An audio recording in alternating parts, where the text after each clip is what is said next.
Esto es lo que se nos ha ocurrido en CIP FP Misericordia para sensibilizar sobre los derechos de las personas LGTBI.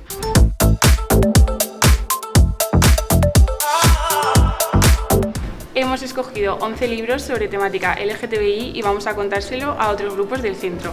Sobre diversas características de las relaciones entre mujeres. Y trata de vivir una sexualidad plena. Un chico adolescente trans de unos 15 años.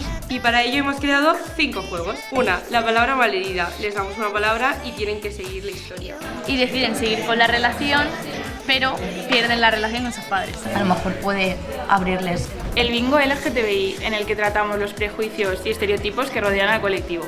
No pareces gay, no tienes nada de pluma. Aquí. Maricón el último. El tuti, un juego de familias diversas. Desmontar el típico mito de la familia normativa de padre, madre, hijo, hija y el perro. Fake news, donde enseñamos a nuestras compañeras y compañeros a identificar noticias falsas. Aquí pone el lobby gay, pues ya está, como mostrando su opinión, ¿no?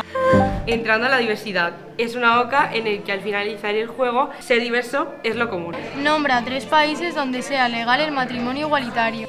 La actividad finalizará con un reparto de chapas y una colgada de banderines que lleven frases de apoyo al colectivo. Y si tú quieres escribir tu frase, puedes participar dejándolo en los comentarios de este vídeo.